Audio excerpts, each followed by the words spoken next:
Now, turning to carried interest, and Hadley touched on this earlier, but I'm going to dig into it a bit more detail and do a bit of a refresher. But really, carry continues to be a material component of our value proposition, and we believe it is still underestimated. We earn our carry from two sources. The first of these we call our legacy funds. These are the funds that were raised before the separate listing of Brookfield Asset Management, i.e. funds that were raised before the end of 2022. For those funds, we earn 100% of the carried interest, 100%, but we also incur 100% of the costs. So this is a legacy, this is a cash flow stream from funds raised before 2023 that will run off to zero over time, and in that time, we will earn a combined margin of 65%. The second stream is what we call the royalty. This is against funds raised from the start of 2023 onwards, where we have a perpetual right to earn 33% of the carry, and we incur zero costs. This is effectively a perpetual royalty at a 100% margin. Now, how that carry makes its way into income is also worth refreshing. We follow a European model for the waterfall as how it comes into income.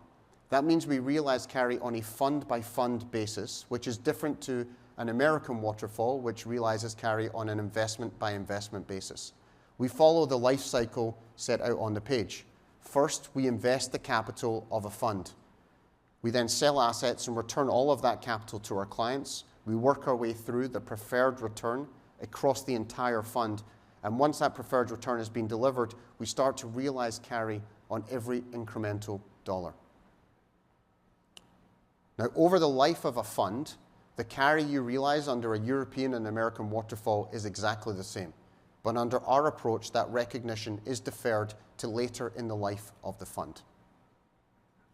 This approach ensures strong alignment of interest with our clients. We do not realize any carry until the risk of clawback is very remote. It de-risks future carry recognition, and if you think about how you work through that waterfall, it also dramatically increases your line of sight to carry as you work through the process. And we believe that our carried interest is now very much at an inflection point. The scale, diversification, and number of the funds that we have right now is increasing dramatically the carry potential to Brookfield Corporation.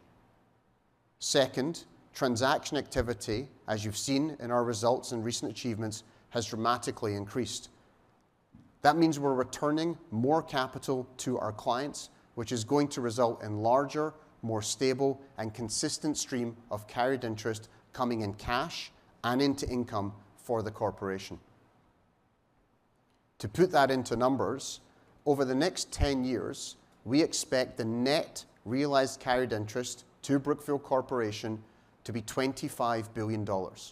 It was just $4 billion for the last 10 years. We expect to be $25 billion in the next 10 years. If we narrow that time frame down even more to just the next 3 years, it's $6 billion of net realized carried interest that we expect to realize in cash and into income over that period.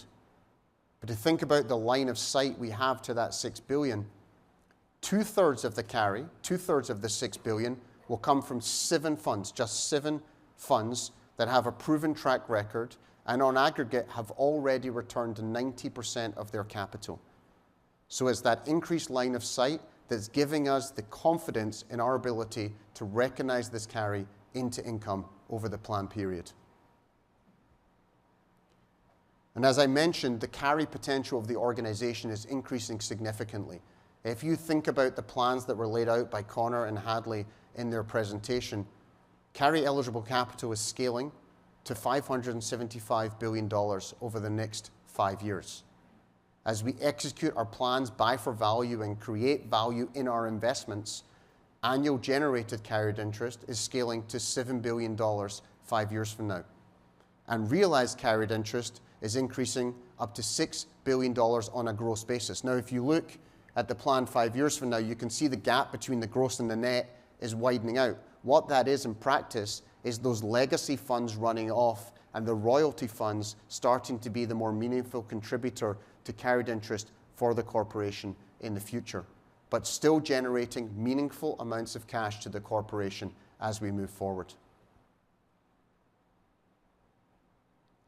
Now, we value this carried interest today at $34 billion. The valuation approach we have there is consistent with how we've shown it in the past. It's taking the target carried interest net, which is the carry compounding for us every day, the returns that we have against the carry eligible capital, is $2.7 billion of annual net target carry today at a 10 times multiple, is a planned value of $27 billion.